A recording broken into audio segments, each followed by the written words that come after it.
Bonjour à toutes et à tous, bienvenue dans cette nouvelle séquence Point de vue. On a la chance aujourd'hui d'accueillir Fana Razolofo-Disler. Bonjour à vous, chère madame.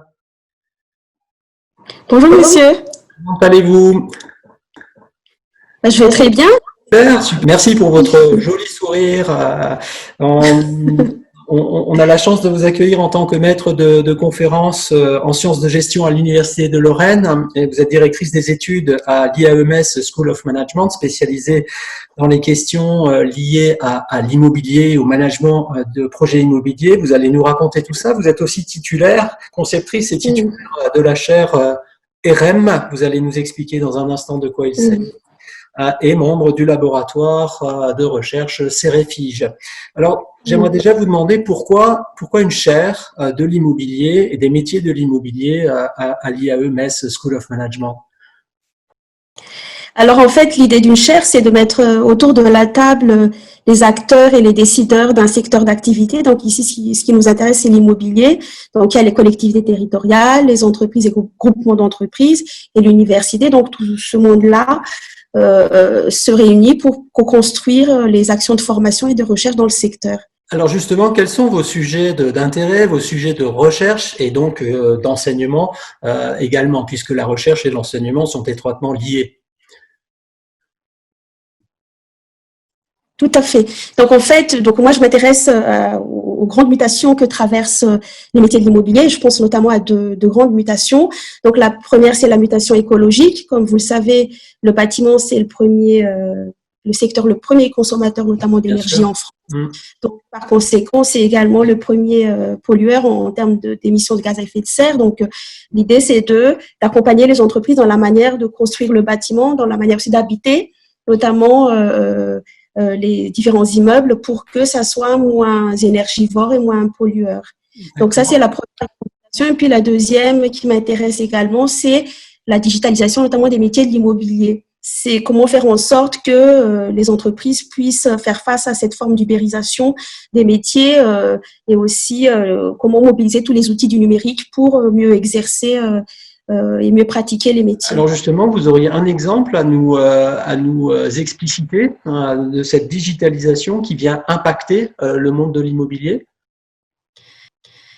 Écoutez, prenons l'exemple du contexte actuel, là, où nous sommes tous obligés, on est dans une forme de digitalisation forcée, puisque nous sommes obligés d'être dans du télétravail. Donc là, par exemple, on parle d'assemblée générale en visioconférence dans les syndics, on parle de visite virtuelle en matière de transactions, on parle de signature électronique, notamment chez les notaires, également auprès des agents immobiliers pour tout ce qui est acte de vente. Donc, on est vraiment dans cette forme de 100% virtuel, en fait, et on est obligé d'ailleurs de s'adapter puisque on peut pas faire autrement. Même si ça pose encore quelques sujets, quelques problèmes parfois.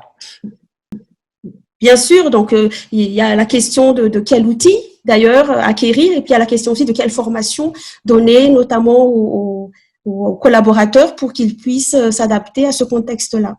Alors d'après vous, quel va être l'impact qu'aura eu la crise que nous aurons vécue en 2020 et plus globalement de toutes ces évolutions que vous évoquez? Le monde d'après, tel que certains cherchent à le décrire, sera-t-il vraiment différent pour l'immobilier? Qu'est-ce qui va se passer?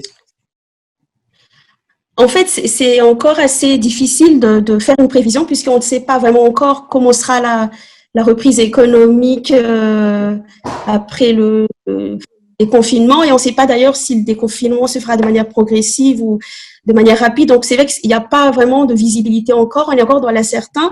Ceci étant dit, il y a quand même quelques pistes qui ressortent un peu des analyses, notamment des prévisionnistes, sur l'impact à court, voire moyen terme. Comme par exemple notamment de la crise. Alors, donc, on évoque notamment la possibilité de changement un peu dans le comportement des futurs acquéreurs. C'est-à-dire que l'expérience du confinement va certainement inciter les futurs acquéreurs à s'orienter vers des biens peut-être plus grands, avec une superficie plus grande, quitte à ce que ça soit un peu plus éloigné des centres-villes, un peu plus cher, mais en tout cas, recherche de plus d'espace, un peu de jardin, un peu d'espace extérieur, quoi. Vous êtes en train de me dire que nous allons fabriquer notre bureau à la maison? Bah justement, puisque le développement du télétravail qui va certainement se poursuivre, puisque maintenant on était un peu forcé d'aller dans ce sens, mais ça va certainement se poursuivre dans l'avenir. Donc, le déplacement, lieu de travail, lieu de domicile, se fera de moins en tout cas, il y aura il y aura une diminution de déplacements. Donc, ça va être un facteur qui comptera au moins notamment du lieu d'habitation. Donc, il y aura certainement un regain d'intérêt pour les appartements ou les maisons qui seront peut-être un peu plus loin des villes, mais avec plus d'espace. Donc, d'après vous, un secteur qui va encore être dynamisé, quand bien même nous aurons une période difficile dans cette première partie d'année 2020.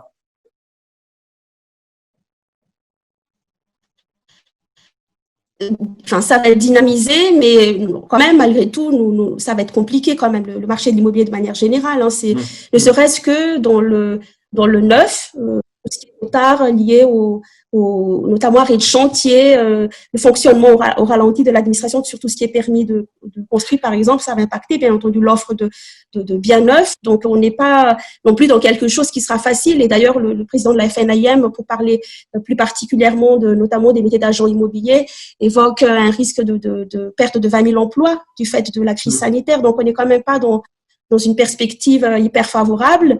Néanmoins, l'immobilier, ça reste malgré tout une valeur refuge aussi, hein, puisqu'on regarde notamment du marché boursier, on constate que malgré tout, l'immobilier reste une valeur refuge. Alors, vous avez cité la FNIM, ça me permet de dire qu'elle est partenaire aussi de la Chaire, RM dont on a parlé, ainsi que la CCI de la Moselle. Une dernière question rapide, si vous voulez bien. Quelles sont les choses sur lesquelles vous allez travailler dans les semaines et les mois qui viennent au sein de votre chaire, au sein de votre laboratoire, et qu'est-ce qu'on vous souhaite? Alors, sur quoi je vais travailler? Donc, je vais poursuivre en fait mes réflexions sur les sujets que je vous évoquais tout à l'heure, et je vais bien entendu les adapter au contexte actuel, donc aux évolutions notamment des impacts de la crise sanitaire que nous vivons actuellement. Et puis, il y a aussi beaucoup de réflexions, je pense, qui vont être menées aussi sur l'immobilier un peu plus tertiaire, là, cette fois-ci, puisque la crise sanitaire, semble-t-il, va générer derrière une forme quand même de crise économique avec ce risque de fermeture des petites structures, des petits commerces, des petits coûts. Donc, là, ça va aussi générer, en termes d'immobilier tertiaire, en fait, de l'offre, certainement, de logements. De mobilité, voilà, avec libre, des prix qui vont peut-être fluctuer aussi. Exactement. Donc, il y a certainement là aussi des choses, des réflexions à mener. Et puis, ce qui m'intéresserait, en tout cas dans le cadre de la chaire, c'est aussi avoir le regard européen sur les choses, puisque la chaire est européenne. Donc, voir un peu comment les pratiques évoluent, ne serait-ce qu'entre les pays limitrophes de la grande région, et comment les métiers se sont adaptés à cette crise-là, et ce qui en ressort, en fait, avec une approche de benchmarking des bonnes pratiques, notamment au niveau européen. Eh ben, merci pour votre point de vue de ce jour. Je vous promets qu'on se retrouvera pour parler de ces sujets, ouvrir les sujets notamment à l'Europe, qui est un volet important de votre chaire. Merci beaucoup de votre contribution à ce nouveau numéro de point de vue. Je vous souhaite le meilleur. Quant à nous, on se retrouve pour une prochaine séquence très bientôt. Portez-vous bien. Merci à vous. Merci beaucoup. Au revoir. Merci. Au revoir.